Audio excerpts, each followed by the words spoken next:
J'ai fait ce film avec ce que j'ai vraiment vu. Je ne l'ai pas lu dans les livres. C'est ce dont je me souviens réellement. Si l'histoire s'était déroulée à l'étranger, je n'aurais pas su ce qu'il y avait derrière la porte. Quelles étaient les espèces de fleurs que l'on trouve au bord de la route. Mon voisin Totoro est un projet de long métrage que Miyazaki a longtemps voulu mettre en scène. Cependant, il a été rejeté par son éditeur à de nombreuses reprises. Il aura donc fallu attendre quelques années avant que Miyazaki ne revienne à l'attaque avec un projet très compliqué, mais qui tenait la route. L'inspiration pour le film ne viendra pas immédiatement. Il faudra attendre que Miyazaki découvre un journal chez un confrère intitulé Le Japon d'il y a 40 ans. À partir de là, l'idée de Mon voisin Totoro germera dans l'esprit de Miyazaki. Il avait une première fois proposé l'idée à Tokuma Shoten, mais l'éditeur l'a refusé. En 87, Miyazaki revient à la charge en reproposant l'idée de Mon voisin Totoro. Cependant, Tokuma Shoten n'est clairement pas emballé par l'idée du film, et les succès de Nausicaa et du Château dans le ciel ne sont pas assez conséquents pour les inciter à soutenir une production. Toutefois, Toshio Suzuki reste convaincu du potentiel du film. Mais il comprend qu'il sera impossible de convaincre la production avec un film dépourvu d'action et d'aventure, sans montrer quelques travaux préparatoires.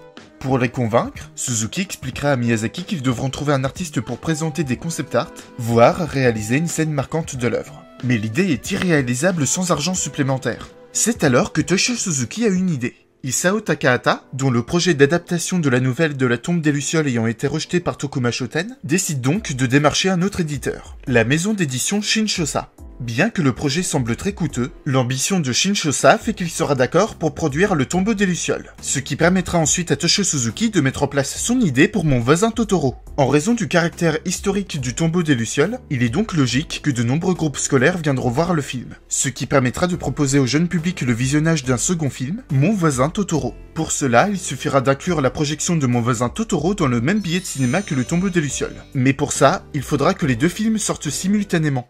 Cependant, face à la maturité du projet de Takahata, Miyazaki estimera que son film est peut-être trop enfantin. Il ira jusqu'à vouloir supprimer la scène du Chabus et celle des toupies volantes. Mais suite à une discussion entre Toshio Suzuki et Takahata, ce dernier déclarera que ce serait du gâchis de se séparer de ses idées. Cette déclaration rassurera Miyazaki qui poursuivra la réalisation de son film tel qu'il l'avait imaginé. L'inspiration première du film reste le Japon rural des années 50. Mais Miyazaki souhaitait avant tout s'inspirer de ses souvenirs d'enfance et des paysages qu'il a connus. Il déclare d'ailleurs à ce sujet qu'il n'aurait pas pu réaliser le même film s'il s'était passé à l'étranger. La différence, c'est qu'il a une vision claire des éléments de son long métrage, qui fait écho à ses souvenirs, tandis qu'un film à l'étranger aurait demandé plus de recherche et aurait nécessité des sentiments moins personnels et moins authentiques. C'est peut-être cet aspect intimiste qui a permis à ce film de toucher beaucoup de monde, et d'en faire une œuvre aujourd'hui considérée comme culte. Bon, après on va pas se leurrer, Totoro y est aussi pour beaucoup dans le succès du film. Enfin bon, c'est Totoro, lui pardonne. Mais tout le mérite ne revient pas nécessairement à sa petite bouille.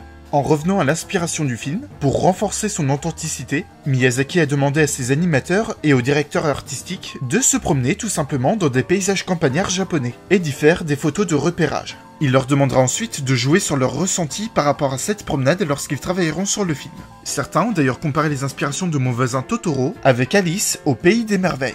L'idée se tient, car après tout, Mei pénètre dans un monde imaginaire par l'entrée d'un bosquet, ce qui nous rappelle la scène où Alice s'y rend par un terrier. Et beaucoup d'autres éléments peuvent en effet s'en rapprocher. Mais pour ma part, je pense qu'il s'agit davantage d'une inspiration indirecte. Mais je n'écarte pas pour autant l'idée. Par contre, on peut rapprocher certains éléments de l'œuvre au livre Le train de la voie lactée de Kenji Miyazawa. Comme expliqué dans le premier épisode, la mère de Miyazaki est morte de la tuberculose. Cette tragédie l'aura inspiré pour créer la mère malade des deux protagonistes. Mais dans Totoro, on ne sait rien de la maladie de leur mère. On sait juste qu'elle n'est pas trop grave.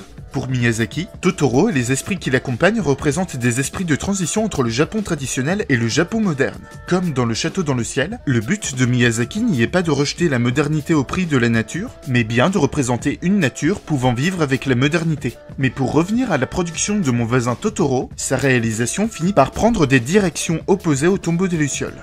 Pour des soucis pratiques, et pour éviter que les mentalités artistiques n'empiètent d'une œuvre à une autre, car très opposées dans leurs approches, il est décidé que le studio Ghibli doit se séparer en deux groupes. Le premier, dans le bâtiment principal, dirigé par Takahata, s'occuperait du tombeau des Lucioles, tandis que le second, dirigé par Miyazaki, devrait s'installer à quelques mètres dans un bâtiment en travaux. Ce dernier a été spécialement bâti pour les attentes de Miyazaki. Il engagera également un dessinateur talentueux pour s'occuper des décors et de la direction artistique. Un artiste prodigieux qui travaillera par la suite sur de nombreux autres projets du studio Ghibli, Kazuo Oga. Le travail et le soin qu'il apportera au décor correspondaient parfaitement aux attentes de Miyazaki, et la motivation de ce nouveau membre apportera un second souffle à l'équipe. Mais malgré un travail harmonieux au sein du studio, les attentes de la production mettent une pression supplémentaire en raison du temps imparti. Afin de ne pas bâcler le film dans l'empressement des choses, Miyazaki obtient l'accord du producteur Toru Hara et de Toshio Suzuki pour engager d'autres studios de sous-traitance. En ce qui concerne l'aspect chaleureux des couleurs, Miyazaki trouvera avec sa responsable Michio Yasuda les nuances nécessaires pour le film, et ils auront tous deux une idée.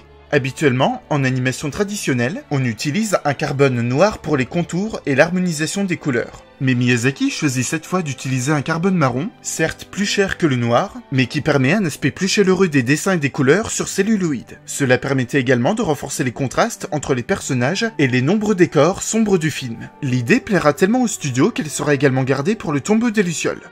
Joe Hisaishi reviendra bien évidemment pour la bande originale du film, mais il sera accompagné par Reiko Nakagawa, dont la musique Sampo sera utilisée pour le thème d'ouverture du film, tandis que les paroles du thème de Totoro seront écrites par Hayao Miyazaki en personne. Les thèmes principaux du film restent donc le Japon rural des années 50, la transition du Japon traditionnel à celui du Japon moderne, ainsi qu'un témoignage de l'harmonie que peuvent arborer la nature et le paysage moderne.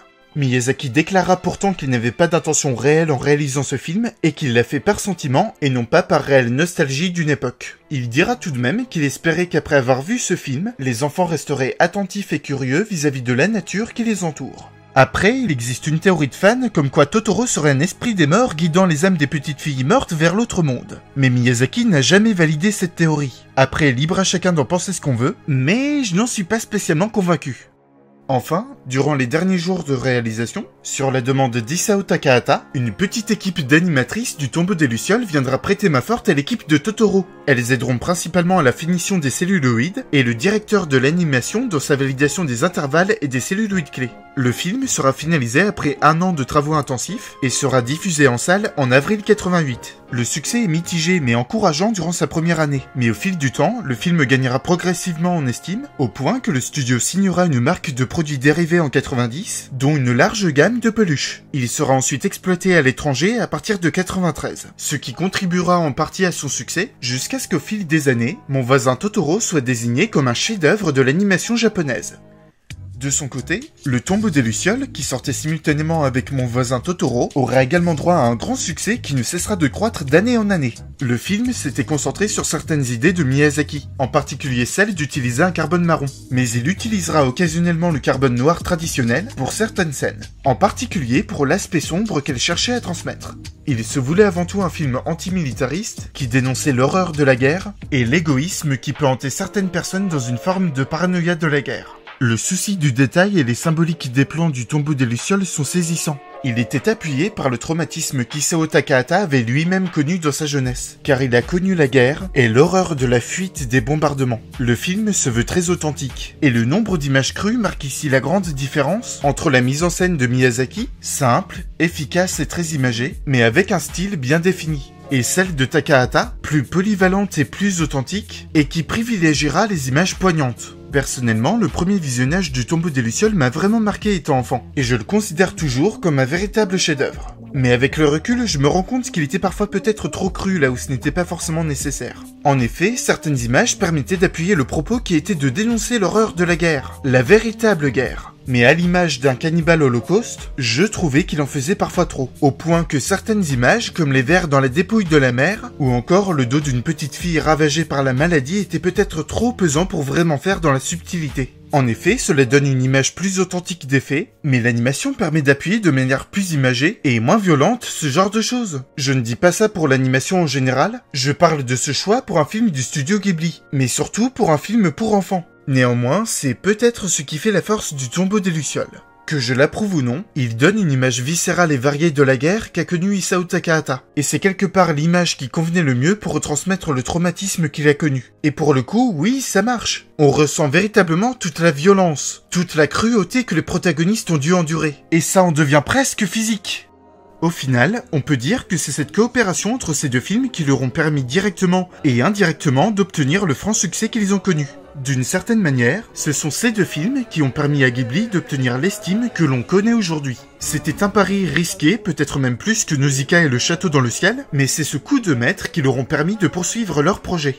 Au final, comme vous l'avez constaté pour les 2 précédents films, et comme vous le constaterez encore, tous les films du studio sont de véritables défis, car ils présentent beaucoup de soucis de production, mais surtout, un seul échec signifierait la mort du studio. C'est en partie ce qui fait que le studio Ghibli est admirable, car plus que les autres studios d'animation japonais, ils doivent miser gros pour réussir. Mais jamais ils n'ont cédé à la facilité, et ont au contraire toujours tout donné pour proposer une animation travaillée, et surtout des œuvres ambitieuses avec passion et volonté de donner le meilleur d'eux-mêmes. Mais pour mon voisin Totoro et le tombeau des Lucioles, c'est peut-être l'un des plus gros risques que le studio ait pu prendre, car ces films étaient très différents de ce que le public était habitué à voir. Mais le risque a été pris, et il a bien payé. Plus que des films emblématiques de par leurs propos et leurs enjeux, c'est une vision du long métrage d'animation japonais qui s'est ouvert sur des structures et des thématiques plus denses.